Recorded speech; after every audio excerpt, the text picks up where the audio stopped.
Hey guys, balik lagi di segmen baru kita namanya Movie Guide. Mr. Guide akan menuntun kalian untuk mengingat film-film legend favorit kalian semua. Masih melanjutkan video sebelumnya tentang The Matrix, kini kita sudah sampai di film ketiga dari franchise ini. Film ketiga dari The Matrix ini berjudul The Matrix Revolutions. Buat kalian yang kesal dengan film yang kedua, ending yang sangat menggantung di film tersebut akan terjawab di film ini. Bahkan semua pertanyaan kita tentang The Matrix akan diungkap lewat film ini. So, tanpa berlama-lama lagi, langsung saja selamat datang di Movie Guide The Matrix.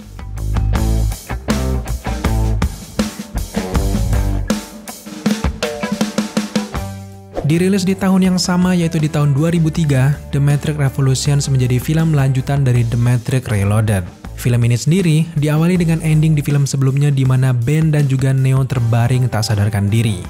Otak Ben di sini kemudian dianalisa untuk dilakukan interogasi, sementara untuk Neo mengalami hal yang sangat aneh. Di dalam komputer, operator melihat Neo ini sedang berada di The Matrix, tapi justru dia tidak mengetahui di mana lokasi dari Neo ini. Melihat fenomena langka ini semuanya sangat heran karena memang tubuh Neo sedang tidak terhubung ke sistem dari The Matrix. Pertanyaan ini benar-benar menggantung dan scene kemudian berlanjut. Di sini kita melihat Neo sedang berada di sebuah stasiun kereta bernama Mobile Ave atau Mobile Avenue. Di momen selanjutnya ada sebuah program yang berwujud seorang anak bernama Sati menghampirinya. Nah, Sati ini kemudian memberitahukan kalau Neo ini sebenarnya sedang tersesat. Benar saja, ternyata Neo pada momen ini memang sedang berada di dunia yang disebut dengan dunia Limbo. Limbo sendiri adalah suatu dimensi antara dunia nyata dan juga dunia The Matrix. Di bumi, Morpheus dan juga Trinity ini mendapatkan kabar dari Serap yang merupakan kaki tangan dari Oracle. Serap meminta Morpheus dan juga Trinity untuk segera bertemu dengan Oracle. Morpheus dan juga Trinity kemudian memasuki The Matrix dan kemudian akhirnya menemui Oracle. Di momen inilah kemudian Oracle memberikan informasi kepada Morpheus dan juga Trinity bahwa Neo ini sedang berada di dunia Limbo. Di stasiun Mobile Ave, Neo berencana naik kereta bersama program Family. Namun memang program lain bernama Trainman mencegahnya untuk naik kereta tersebut. Buat kalian semuanya belum tahu, Trainman adalah program yang sangat setia dengan Moravians. Trainman sendiri juga memegang kendali penuh atas stasiun tersebut. Di momen ini Neo justru berupaya mengejar mati-matian namun usahanya tetap saja sia-sia. Setiap kali ia berlari, ia akan berakhir di tempat yang semula. Selanjutnya, Trinity meminta Moravians untuk membebaskan Neo dari alam limbo tersebut, tetapi tentu saja Moravians ini menolak keras permintaan dari Trinity. Kemudian selanjutnya terjadilah aksi saling todong senjata yang berujung senjata Trinity menodongkan kepalanya ke sosok Moravians. Singkatnya, kemudian Moravians pun membebaskan Neo dari alam limbo. Trinity kemudian menjemput Neo di Mobile Avenue dan mengunjungi Oracle. Nah, di momen ini Neo mempertanyakan mengapa dia bisa berada di The Matrix padahal tubuhnya ini tidak terhubung ke sistem. Kemudian Oracle menjawab bahwa disitulah keistimewaan dari The One. Setelah momen Neo dan juga Trinity, kemudian Smith mendatangi Oracle dan berhasil mengasimilasi Serap serta Oracle. Asimilasi di sini adalah kemampuan Smith yang mengubah tubuh manusia atau program lain menjadi kloningannya. Kini, cloning Smith semakin bertambah dan semakin membahayakan. Sebelum diasimilasi, Oracle sempat mengingatkan Neo bahwa Smith lah yang sebenarnya ingin menguasai dunia. Beralih ke tempat selanjutnya di markas Zion, Sentinel akan segera tiba. Para awak dan juga pasukan akhirnya mempersiapkan diri untuk menghadapi serangan dari Sentinel.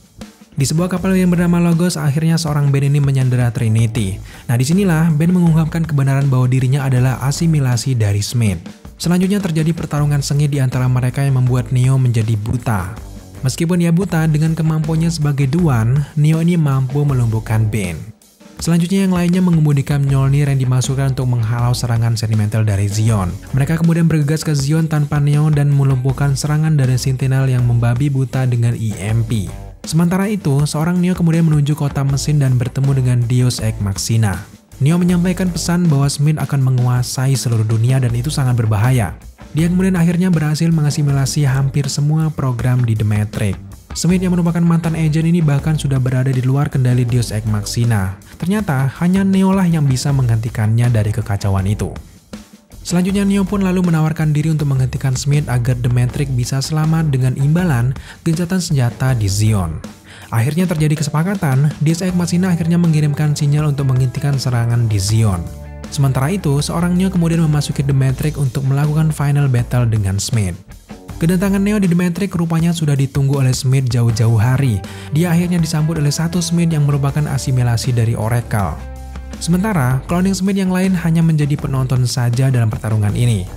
Pertarungan demi pertarungan sengit pun terjadi antara mereka berdua dan benar-benar membuat kita deg-degan. Dari satu sisi Smith dengan kemampuan asimilasinya, dan sisi lain Neo dengan kemampuan The One-nya. Singkatnya, pertarungan epik ini berakhir dengan kemenangan dari seorang Neo. Dalam berbagai upaya, bahkan Smith ini sempat ingin mengasimilasi Neo tapi jelas saja gagal. Semua orang dengan program yang sudah diasimilasi oleh Smith akhirnya kembali ke wujud mereka semula, termasuk dengan sosok Oracle itu sendiri. Pada akhirnya Neo berhasil menyelamatkan dunia dan The Matrix akhirnya kembali pulih seperti semula. Nah, di akhir film, Oracle akhirnya bertemu dengan Arsitek. Arsitek kemudian menegaskan bahwa yang dilakukan Oracle sejauh ini sangat-sangat beresiko. Tapi bagi Oracle, sebagai program yang mengetahui semuanya, menilai itu satu-satunya jalan yang bisa ditempuh untuk kebaikan bersama di dunia The Matrix. Nah, dari scene ini mungkin akan mengingatkan kalian dengan scene Doctor Strange yang mengisyaratkan ke Tony Stark bahwa hanya ada satu cara untuk menyelamatkan dunia. Kurang lebih Oracle ini adalah Doctor Strange-nya The Matrix yang punya proyeksi atas masa depan. Pada akhirnya film berakhir dengan memperlihatkan arsitek yang mereset The Matrix yang membebaskan semua manusia di dalamnya. So, itulah dia tadi film ketiga dari The Matrix. Film ini kemudian akan dilanjutkan di film terbaru The Matrix, tentu saja The Matrix Resurrection yang dirilis di akhir tahun 2021 ini. Secara keseluruhan ada hal yang sangat menarik dari The Matrix ini. Film The Matrix Reloaded dan juga The Matrix Revolution rilis di tahun yang sama. Sebenarnya, kedua film ini merupakan satu sequel yang dibagi menjadi dua bagian meski diberi judul yang cukup berbeda. The Matrix Revolution juga memberikan kejutan dengan karakter Smith yang tiba-tiba menjadi ancaman terbesar di The Matrix. Padahal dia ini hanyalah sebuah program, sementara arsiteklah yang merancang semuanya itu. Pengaruh The Matrix memang sangat besar di dunia perfilman Hollywood tentunya. Fighting scene hingga ke konsep timeline dua film ini berkali-kali diadaptasi ke dalam karya film-film lainnya. Bahkan, di tahun 2003 ada sebuah proyek film yang dirilis yang diberi judul Animatrix. Nah, ternyata film ini adalah sebuah analogi film pendek animasi yang juga diproduksi oleh sutradara yang sama. Bahkan ada banyak sekali yang berpendapat kalau Animatrix adalah analogi animasi terbaik yang pernah ada. Bahkan dari film animasi ini ada beberapa sutradara yang terlibat di analogi itu guys. Di antaranya ada sutradara Yoshiaki Kawajiri, Maeda, dan juga Shinichiro Watanabe. Memang beberapa ceritanya tetap masih ditulis oleh seorang Wachowski bersaudara.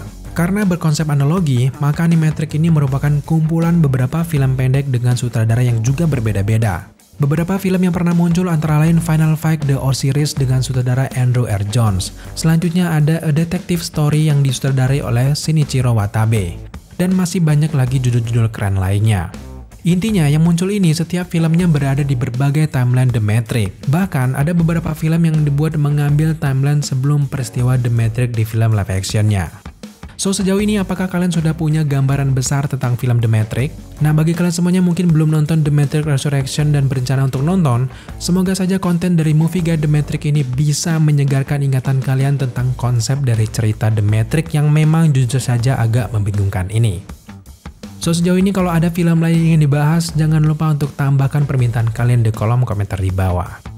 Oke guys, terima kasih sudah menyaksikan video ini sampai selesai. Jika kalian suka dengan konten seperti ini, jangan lupa untuk dukung kita dengan cara subscribe, like, komen, dan share. Serta jangan lupa juga untuk nyalakan notifikasi agar kalian mengetahui apabila kita mengupload video setiap harinya.